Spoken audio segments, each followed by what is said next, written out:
माँ दुर्गा ने खुद बताए हैं जीवन को सफल बनाने के ये 10 नियम, जरूर देखिए। मनुष्य को क्या करना चाहिए और क्या नहीं करना चाहिए, इसका वर्णन कई ग्रंथों और शास्त्रों में पाया जाता है।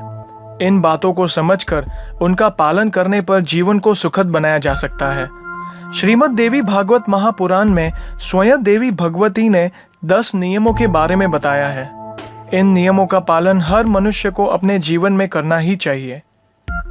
श्रीमद् देवी भागवत महापुराण के अनुसार ये है वह 10 नियम जिन्हें हर मनुष्य को अपने जीवन में अपनाना चाहिए।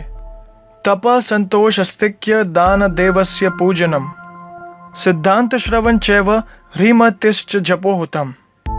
अर्थात तप, संतोष, आस्तिकता, दान, देव पूजन, शास्त्र सिद्धांतों का श्रवण, लज्जा, सद्बुद्धि, जप और हवन, ये 10 नियम देवी भगवती ने कहे हैं। सबसे पहले है तप।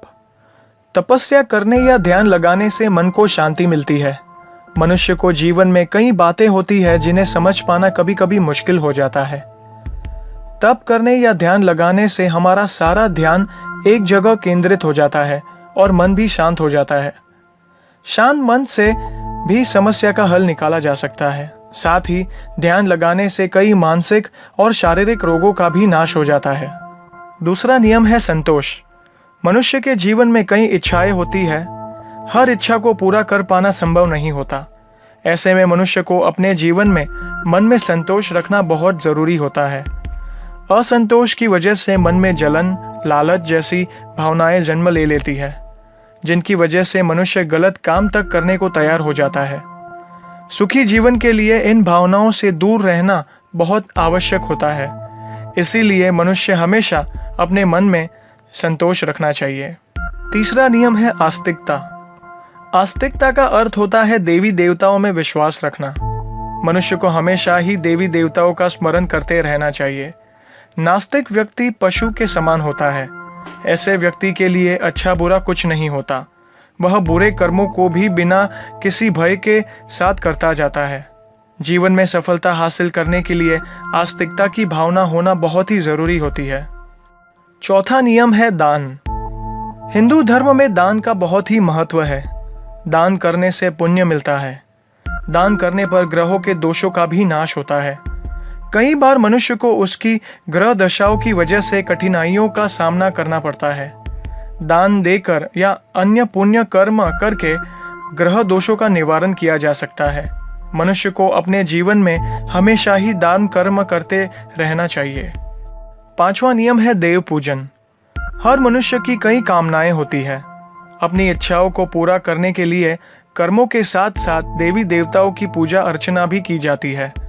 मनुष्य अपने हर दुख में, हर परेशानी में भगवान को याद अवश्य करता है। सुखी जीवन और हमेशा भगवान की कृपा अपने परिवार पर बनाए रखने के लिए पूरी श्रद्धा के साथ भगवान की पूजा करनी चाहिए। छठा नियम है शास्त्र सिद्धांतों का श्रवण। कई पुराणों और शास्त्रों में धर्म ज्ञान संबंधी कई बातें बताई गई है, जो बातें न कि सिर्फ उस समय बल्कि आज भी बहुत उपयोगी है। अगर उन सिद्धांतों का जीवन में पालन किया जाए तो किसी भी कठिनाई का सामना आसानी से किया जा सकता है।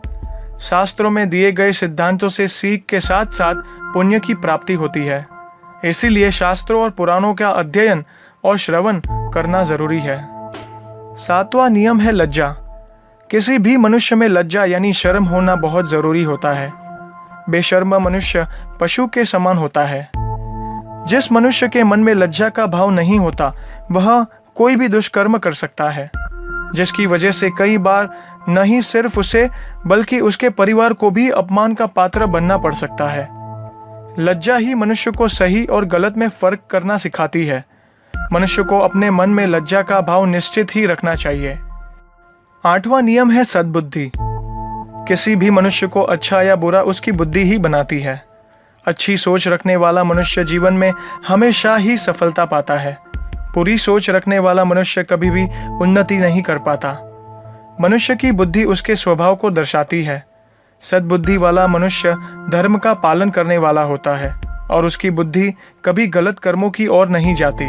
अतः हमेशा सद्बुद्धि का पालन करना चाहिए। 9वां नियम है जप। पुराणों और शास्त्रों के अनुसार जीवन में कई समस्याओं का हल केवल भगवान का नाम जपने से ही पाया जा सकता है। जो मनुष्य पूरी श्रद्धा से भगवान का नाम जपता हो उस पर भगवान की कृपा हमेशा बनी रहती है। भगवान का भजन कीर्तन करने से मन को शांति मिलती है और पुण्य की भी प्राप्ति होती है। शास्त्रों के अनुसार कलयुग में देवी देवताओं का केवल नाम लेने मात्र से ही पापों से मुक्ति मिल जाती है। 10वां और आखिरी नियम है हवन। किसी भी शुभ काम के मौके पर हवन किया जाता है। हवन करने से घर का वातावरण शुद्ध हो जाता है। कहा जाता है कि घर में हवन करने पर हवन में दी गई आहुति का एक भाग सीधे देवी देवताओं को प्राप्त होता है। उससे घर में देवी देवताओं की कृपा सदा बनी रहती है। साथ ही वातावरण में सकारात्मक ऊर्जा भी बढ़ती है। तो ये थे वो 10 नियम जो स्वयं माँ दुर्गा ने श्रीमद् देवी भागवत महापुराण में बताए हैं। जय माता दी। तो उम्मीद करता हूँ कि ये वीडियो आपको पसंद आई और प्लीज़ प्लीज़ प्लीज़ इस वीडियो को आप लाइक, सब्सक्राइब और शेयर ज़रूर कीजिएगा ताकि आने वाली नई वीडियोस को भी आप एंजॉय कर पाए। Thank you very much. Good bye.